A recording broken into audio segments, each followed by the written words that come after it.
Ready start.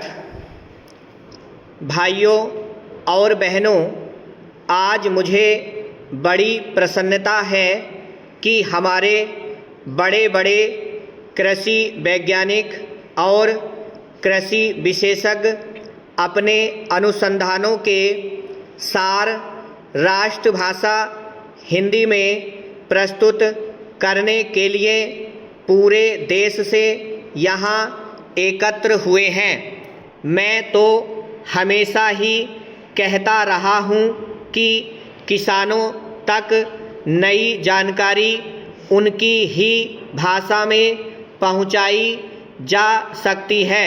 आपने अच्छा किया कि श्री गणेश राष्ट्रभाषा हिंदी से किया।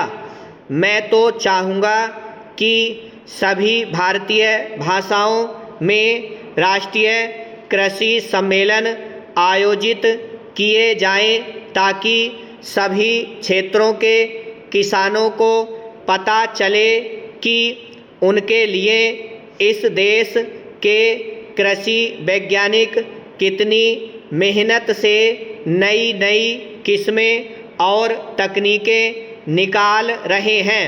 अब से 3 दिन बाद हम नए वर्ष में प्रवेश करेंगे।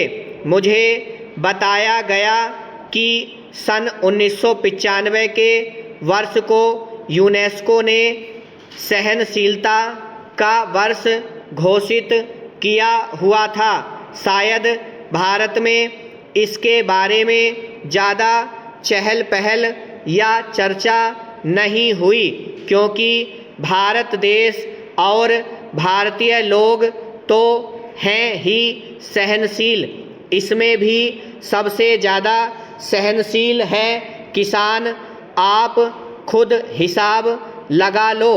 इस तरह से भारत का किसान संसार का सबसे सहनशील प्राणी सिद्ध होगा।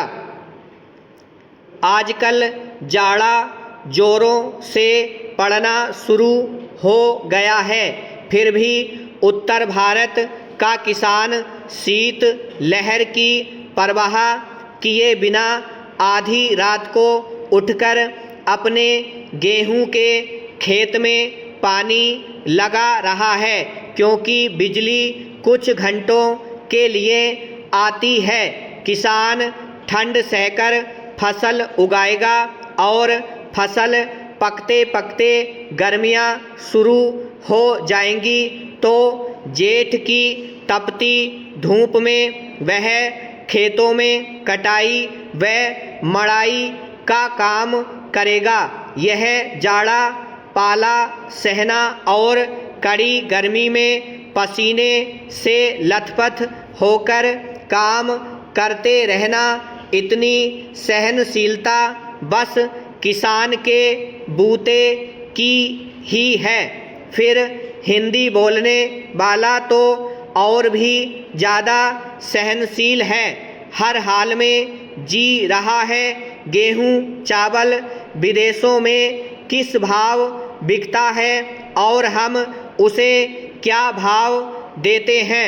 हर चीज़ के दाम आसमान पर पहुंच गए हैं। महंगाई इतनी बढ़ गई है, मगर किसान की मेहनत का पूरा मुआवजा देने में हम 10 बहाने बनाते हैं और किसान है कि बर्दाश्त कर रहा है।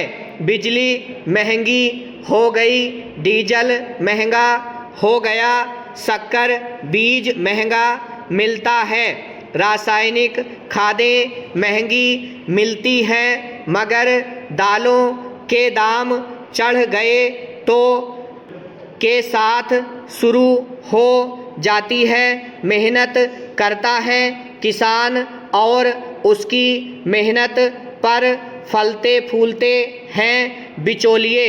मंडी के दलाल, आलू के चिप्स बनाने वाले व्यापारी, उसकी फसलों का तेल निकालने वाले व्यवसायी, ये सारी बातें सहते हैं। हमारे किसान भाई और किसान से बड़ा सहनशील और कोई नहीं। कोई आता है तो खराब किस्म का बीज बेच जाता है